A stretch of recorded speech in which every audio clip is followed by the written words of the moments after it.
हरे राम राम राम हरे हरे हरे कृष्ण कृष्ण कृष्ण हरे हरे कृष्ण कृष्ण हरे हरे। आज दिनांक 14 जानेवारी, आजच्या प्रवचनाचा विषय नाम घेण्याला काहीही आड येत नाही। आपण असे पाहू की नामात प्रेम येण्याकरिता एक एक सत्कर्म करीत राहणे सुलभ, की ते नामच विचाराने सर्व संतांनी कळवळ्याने सांगितले आहे म्हणून जरूर तर बळजबरीने सुद्धा घेत राहणे हे सुलभ।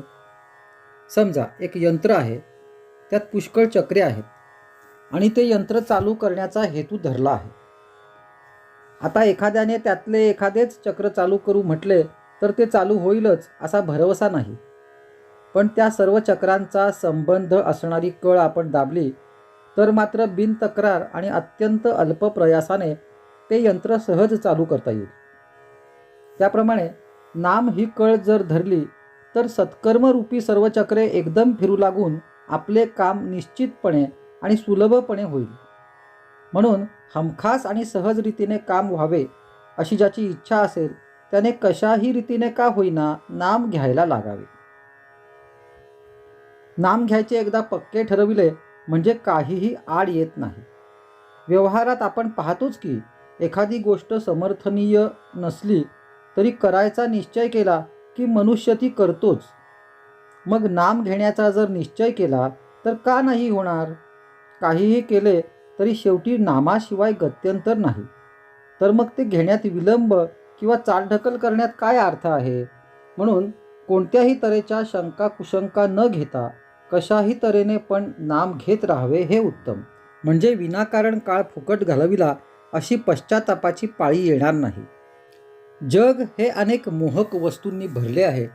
त्या वस्तू आपण पाहिल्या किंवा नुसत्या ऐकल्या तरी हव्याशा वाटतात आणि त्या मिळविण्याचा आपण प्रयत्न करतो। म्हणून देवाजवळ आपण अशी प्रार्थना करावी की देवा, मोहक वस्तू मला दाखवूच नकोस, कारण माझी इच्छा तिकडे जाईल आणि मी फसेन। देवा, माझे ज्यात खरे हित आहे तेच मला दिसो, तेच मी ऐको, तेच मला स्मरण होवो आणि त्याचीच मला गोडी लागो। प्रल्हाद, द्रौपदी यांसारख्या भक्तांनी देवाजवळ काय मागितले तेच आपण मागावे आणि त्यांनी निष्ठा ठेवली तशी आपणही ठेवावी। त्यांच्या ठिकाणी जसे वैराग्य होते तसे आपल्या ठिकाणी आणण्याचा प्रयत्न करावा। प्रयत्न करीत असताना प्रथम चुका होतील, पण त्या झाल्या तर पश्चाताप व्हावा। देवा, मी फार दोषी आहे, अपराधी आहे, मला क्षमा कर आणि तुझ्या कृपेला पात्र कर। पश्चाताप खराच झाला तर राम कृपा करीलच। मुखाने नाम घ्यावे, हाताने प्रपंचाचे काम करावे आणि अंतःकरणात समाधान ठेवावे। आजचा सुविचार, जो नाम घेऊ लागेल त्याचे मन बाहेर धावण्याचे हळूहळू कमी होते।